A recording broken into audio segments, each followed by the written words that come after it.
Hello అండి, good morning. ఎలా ఉన్నారు? అందరూ బాగున్నారా? బాగా చదువుకుంటున్నారా? సో ఏప్రిల్ వచ్చేసింది, ఫస్ట్ వీక్ లో నోటిఫికేషన్ అన్నారు కదా. చూద్దాం.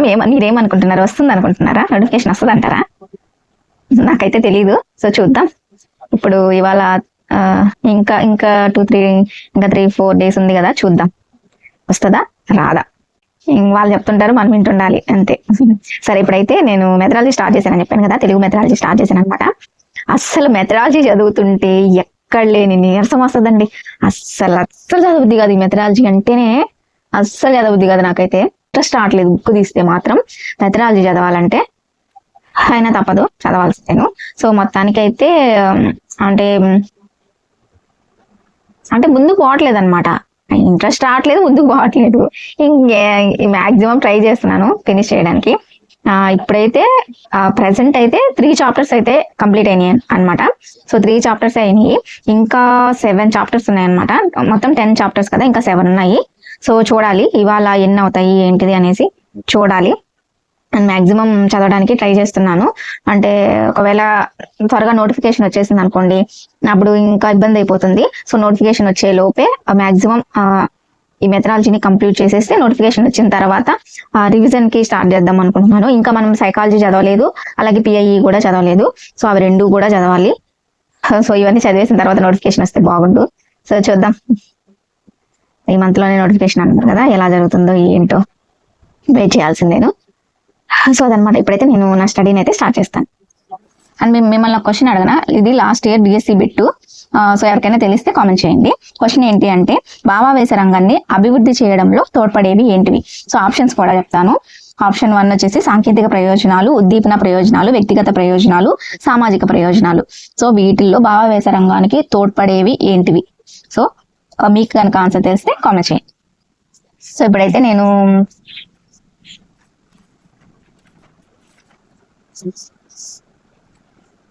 ఏ లెసన్ స్టార్ట్ చేద్దాం అంటే ర్యాండమ్ గా ఏం లేదు.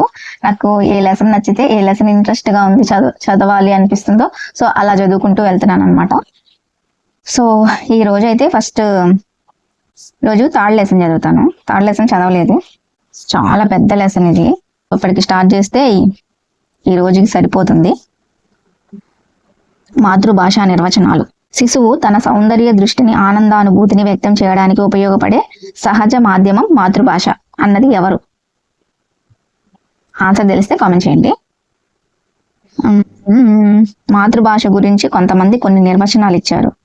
సో అవన్నీ చదవదాం. ఆంధ్రప్రదేశ్ రాష్ట్రంలో తెలుగు 5 రకాలుగా తన స్థానాన్ని ఆక్రమించుకుందంట.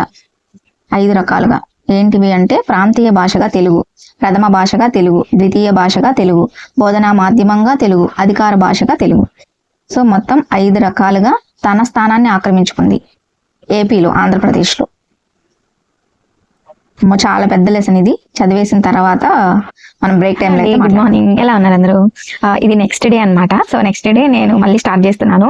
యాక్చువల్గా 3rd లెసన్ స్టార్ట్ చేశానని చెప్పాను కదా. సో 3rd లెసన్ అనేది కంప్లీట్ కాలేదనమాట. సో కంప్లీట్ కాలేదు కాబట్టి నెక్స్ట్ డే నేను మళ్ళీ 3rd లెసన్ కొంచెం బ్యాలెన్స్ ఉంది. సో దాన్ని నేను ఇప్పుడు కంటిన్యూ చేస్తున్నాను. సో 3rd లెసన్ కంప్లీట్ చేసేసిన తర్వాత ఏ లెసన్ స్టార్ట్ చేశాను అనేది, ఏ లెసన్ స్టార్ట్ చేయాలి అనేది చూద్దాము. సో ఫస్ట్ అయితే ఇప్పుడు నేను 3rd లెసన్ కంప్లీట్ చేసేస్తాను. ముష్టి ఈ పదానికి నైఘంటిక అర్థం పిడికిలి. ఇప్పుడు భిక్షము అనే అర్థంలో స్థిరపడింది. ఈ అర్థ విపరిణామం లక్ష్యార్థ సిద్ధి. ఈ అర్థ విపరిణామం వచ్చేసి లక్ష్యార్థ సిద్ధి. అరుదు అనే పదం ప్రస్తుతం అసామాన్యం అనే అర్థంలో వాడుతున్నాం. ఈ పదం యొక్క ప్రాచీనార్థం ఏంటి? అరుదు అనే దానికి మనం ప్రస్తుతం అసామాన్యం అని అర్థంలో వాడుతున్నాం కదా. ఈ పదం యొక్క ప్రాచీన అర్థం ఏంటిది అని అడిగారు. సో కరెక్ట్ ఆన్సర్ వింత. ఛాందసుడు అనే పదానికి పూర్వార్థం వేదవేత్త, దీని ప్రస్తుతార్థం లోక జ్ఞానం లేనివాడు.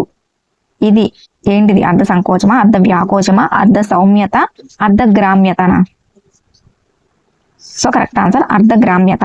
గోడ ప్లస్ కాలు, గోడ కాలు. అర్ధ విపరిణామాన్ని వివరిస్తూ నీవు పేర్కొనే పరిభాష ఏంటిది? ధ్వని స్వయం ద్యోతకత, వ్యాకరణ ద్యోతకత, అర్ధ ద్యోతకత, నానార్థకత. సో కరెక్ట్ ఆన్సర్ అర్ధ ద్యోతకత అదనమాట. మొత్తానికి 3rd లెసన్ అయితే కంప్లీట్ అయిపోయింది. ఇప్పుడు ఏం లెసన్ స్టార్ట్ చేద్దాం? 4th లెసన్ వచ్చేసి పాఠ్య పుస్తకాలు, బోధనా శాస్త్రంపై అవగాహన. 4th లెసన్ కొంచెం చిన్నదే. 5th లెసన్ భాషా సామర్థ్యాలు విద్యా ప్రమాణాలు. 5th లెసన్ కూడా చాలా పెద్దది. సో 5th లెసన్ కూడా 2 days పట్టేలాగా ఉంది. చెప్పాను కదా మెథడాలజీ అంటేనే ఇంట్రెస్ట్ రావట్లేదని. సో నిదానంగా చదువుతున్నాను అనమాట. ఇంట్రెస్ట్ పెంచుకొని కాన్సన్ట్రేషన్ పెంచుకొని మరీ చదువుతున్నాను. సో అది ఇప్పుడైతే 4th లెసన్ స్టార్ట్ చేస్తున్నాను. 4th లెసన్ వచ్చేసి పాఠ్యపుస్తకాలు బోధనా శాస్త్రంపై అవగాహన లెసన్ అయితే స్టార్ట్ చేస్తున్నాను. పాఠ్యపుస్తకానికి బాహ్య లక్షణాలు ఏంటో పాఠ్యపుస్తకానికి బాహ్య లక్షణాలు: ముఖ చిత్రం, మన్నిక గల అట్ట, ముద్రణ, కాగితం, పరిమాణం, ధర. ఒక చిత్రానికి పాఠ్యపుస్తకానికి బాహ్య లక్షణాలు, అంతర్లక్షణాలు కూడా ఉన్నాయి. అంతర్లక్షణాలు 3 రకాలంట: భాషా లక్షణాలు, విషయ లక్షణాలు, సాహిత్యేతర విషయాలు. అంతర్లక్షణాలు. సరే, సో చిన్న లెసనే కాబట్టి త్వరగానే ఫినిష్ అవుతుంది. సో ఫినిష్ చేసుకొని నాకు తెలిసి ఈవినింగ్ అయిపోతుందిలేండి. ఫినిష్ చేసుకొని ఇంటికి అయితే బయలుదేరాలి. సో చూద్దాం. హాయ్ ఫ్రెండ్స్, నిన్న ఇంటికి పోయొచ్చా. మానస ఒకళ్ళు మెసేజ్ చేశారు. ఏమని చేశారు తెలుసా? ప్లీజ్ మానస మేడం ని తెలుగు వీడియోస్ చేయమని చెప్పండి, ఈ మెసేజ్ ని మేడం కి కన్వే చేయండి అని అడిగారు. దీని గురించి నువ్వేం చెప్తావు? నేను చెప్పేది ఏం లేదు. ఎగ్జామ్ ఫీజు కట్టా షామ్ ఇన్స్టిట్యూట్ 1500. కట్టినప్పుడు ఎగ్జామ్ రాయొద్దు, యాక్చువల్ గా 3000 అది. సరేలా ఆఫర్ లో ఉందని 1500 కట్టేసా. నోటిఫికేషన్ రేపో ఎల్లుండో అంటారు. ఇప్పుడు అవన్నీ చేయడానికి నాకు మినిమం హాఫ్ డే పట్టిద్ది. నువ్వు చూస్తా ఉన్నావు కదా, మన వీడియో చేసుకోవడానికి, ఎడిట్ చేసుకోవడానికి, అప్లోడ్ చేయడానికి కానీ, thumbnail చేయడానికి కానీ హాఫ్ డే దానికే పోద్ది. సో డేలో హాఫ్ డే దానికి పోతే నేను చదివేది ఏంది ఇంకా. సో ఇప్పుడు బానే ఉండిద్ది, చేస్తుంటే బానే ఉండిద్ది. సరే స్టార్ట్ చేసిన చేస్తుంటే వాళ్ళకి బాగుండిద్ది, మనకి బాగుండిద్ది, అంతా ఓకే. రేపు పొద్దున జాబ్ అటు ఇటు అయిందనుకో, ఏమమ్మా ఆ రోజు వీడియోలు చేసుకోకుంటే చదువుకుంటే ఉద్యోగం వచ్చిండే కదా, ఇప్పుడు వీడియోలు చేసుకుంటే అందరు చూస్తుండే కదా అంటారు. అవునే కదా, నువ్వే చెప్పలే అంటే. ఇప్పుడు ఏమంతా చదువుతున్నాం, జాబ్ పక్కానికి వస్తుంది అంటే వచ్చేది రాంది మనకి తెలీదు, కానీ మన ఎఫర్ట్స్ మనం పెట్టాలి. సో నా ఎఫర్ట్స్ రేపు పొద్దున అనిపించింది అందరికి, మన తోట వాళ్ళందరికీ ఉద్యోగాలు వచ్చి మనకు రాకపోతే అనవసరంగా స్టార్ట్ చేశానేమో, ఇది చేయకుండా చదువుకొని ఉంటే బాగుండేదేమో, ఆ రిగ్రెట్ ఫీల్ అవ్వకుండా ఉంటే చాలు. ఏమో చూద్దాం. ఒకవేళ ఇది నోటిఫికేషన్ గానీ ఈ నెలలో అంటున్నారు కదా, అది కానీ ఇవ్వలేదు అనుకో అక్క, మేబీ ఇంకా డిలే అవుతుంది ఖచ్చితంగా. ఈ నెలలో కానీ ఇవ్వలేదంటే డిలే అయితే, ఒకవేళ డిలే గానీ అయితే స్టార్ట్ చేస్తాం మళ్ళీ. ఎందుకంటే ఈ మధ్య కొంచెం చదువున్నాం కదా, దాపిన దగ్గర నుంచి కొద్ది గొప్ప చదువుతా ఉన్నాం కదా. సో అప్పుడు స్టార్ట్ చేస్తాం. అప్పుడు 2 వీడియోలు కాకుండా ఒక వీడియోకి అయితే కనీసం సగం టైం అన్న మిగులుతుంది చదువుకోవడానికి. తెలుగు మెథడాలజీ చదువున్నావు కదా? తెలుగు మెథడాలజీ ఏం చదివినాను. 4 టెస్ట్ ఫీజు కట్టిన. రేపు టెస్ట్ అంటే ఈరోజు సాయంత్రం కడితే పోయి వరకు టెస్ట్ అటెంప్ట్ చేసి వస్తుంది. 5వ టెస్ట్ కి గురువారం ఇంటికి పోతుంది, మళ్ళీ గురువారం వస్తుంది. ఇది 6వ టెస్ట్. దీనికి ఏం చదివినా ఆ టెస్ట్ కి 2 ముక్కలు ప్రీవియస్ నాలెడ్జ్ ఏదో అటెంప్ట్ చేసి వస్తుంది. ఈ టెస్ట్ కూడా అంతే. రేపు నుంచి 7వ టెస్ట్ నుంచి అన్నా శుద్ధంగా చదివి రాయాలి, ఇంకా ఆడికి పోకుండా. డబ్బులు కట్టినామనే గానీ ఆ సక్సెస్ సిరీస్ దానికి కడితే అది బాయా, తిరుదని కడితే అది బాయా. అందుకే నేను కట్టేటప్పుడే చెప్పిన ఇది అయ్యే కథ కాదు మానస, వద్దు మానస. నిన్న కానీ ఇంటికి వెళ్ళకుండా ఉంటే రాసేదన్నా లేదా? ఆ ముందు 3 రోజులు చదివిలా.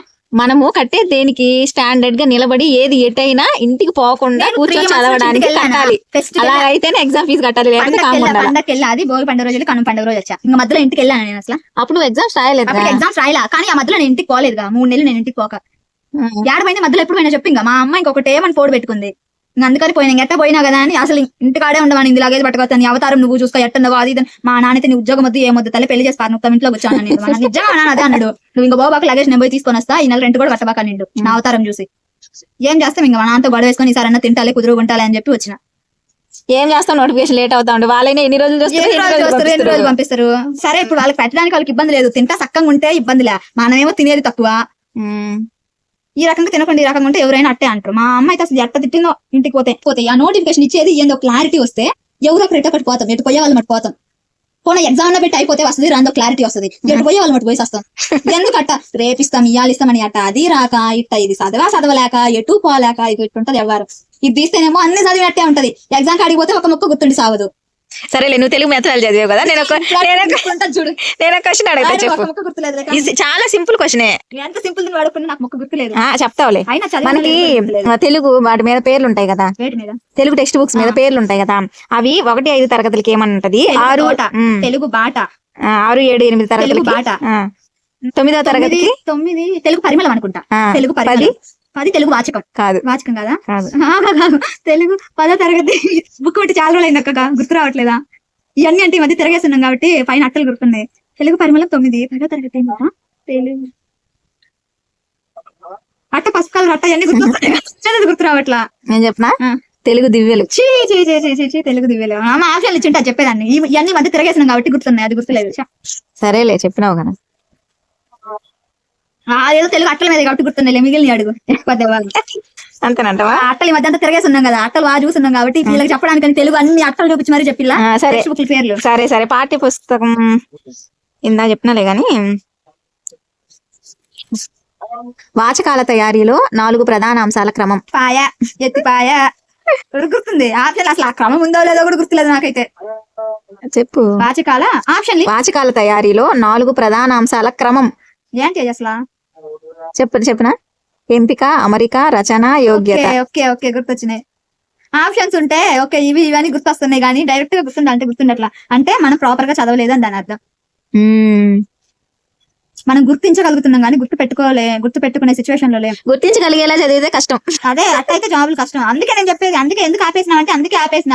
గుర్తించగలిగేలాగా చదివి ఉన్నా నేను, కానీ నేను గుర్తు పెట్టుకునేలాగా చదవాలనుకుంటున్నా, అందుకే దాన్ని ఆపేసింది.